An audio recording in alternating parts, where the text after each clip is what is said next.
is one of Kerala's and India's most ancient and spectacular art forms.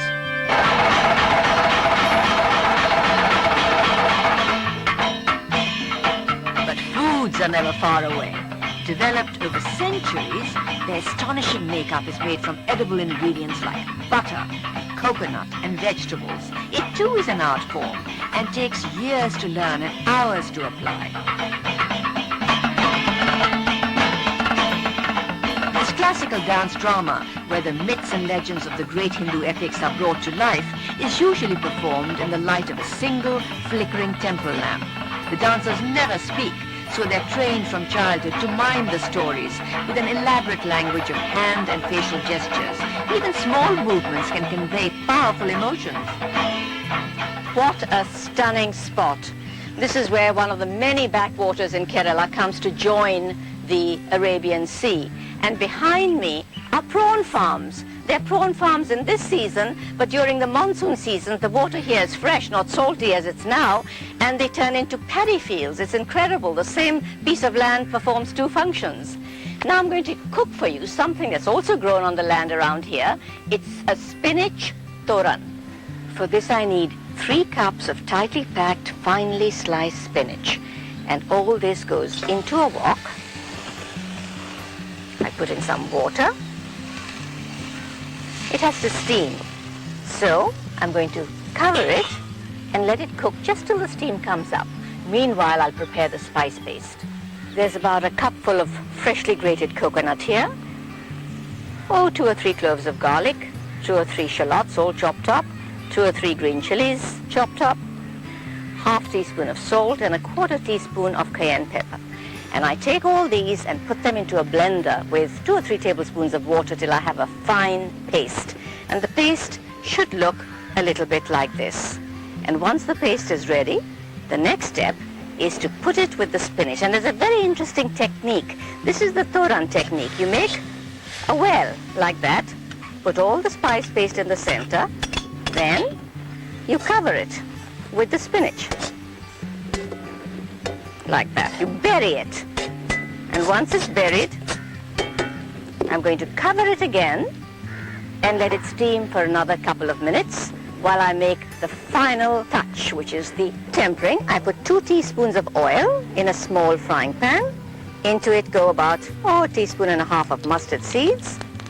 Some rice. It's unusual, isn't it? Rice. Stir that around. Rice turns white. In it go curry leaves, some shallots and green chilies. Stir it all around quickly. That's all there is to it. So when the spices are done, all I have to do is take them over to the spinach, pour them in, and mix it all in.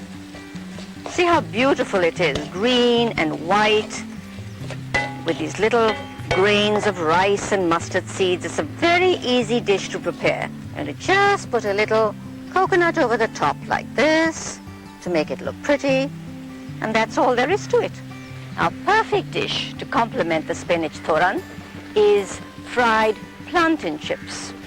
You have to use green cooking plantains. They have to be peeled with a knife. And once they're peeled, they look like this. And what I'm going to do, I have a wok filled with oil. You can use coconut oil, which would be more authentic, or ordinary oil. And all I do is slice.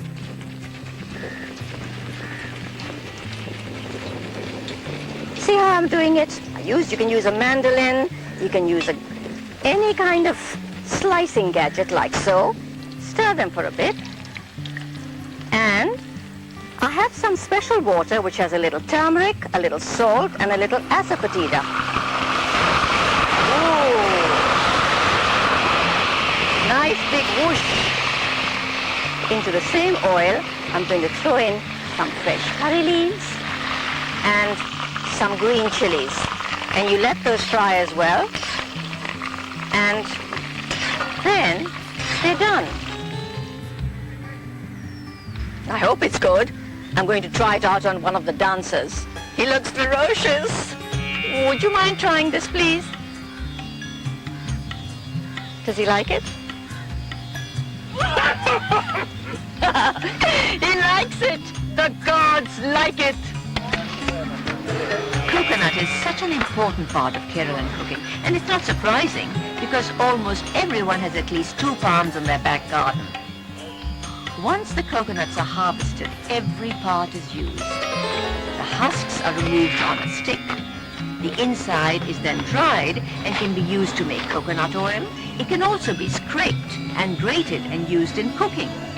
The outer shell has to be soaked and go through many stages before it can become coir, the byproduct from which your front door mat is probably made.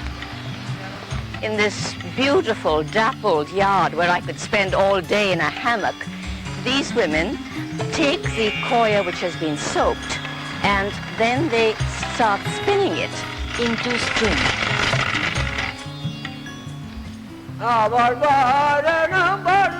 The Manon people once lived deep in the jungle, living entirely off its natural resources. Even today, they find much of their food from the forest. Wild yams from the earth, honey for sweetness, and a whole range of wild spices which are probably the forebears of the cultivated spices we use today. This is a jackfruit. It's one of the largest fruits in the world. It can grow up to 10 pounds. In its green form, it's a delicious vegetable. The flesh can be chopped and cooked in many ways, but today the Manon are going to use just the seeds, which have the texture and taste of green almonds. Once the fruit is prepared, they make a paste with fresh turmeric, fresh green chilies, and garlic.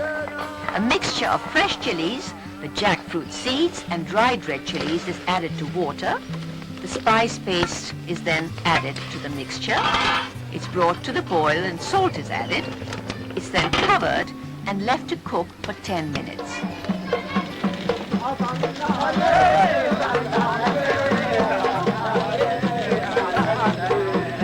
The Manon have their own religion, which combines ancient animism with Hinduism. Their ritual dances pay homage to the spirits of the forest. Such a strenuous dance, I'm sure everybody's hungry. I certainly am. I'm going to try the jackfruit.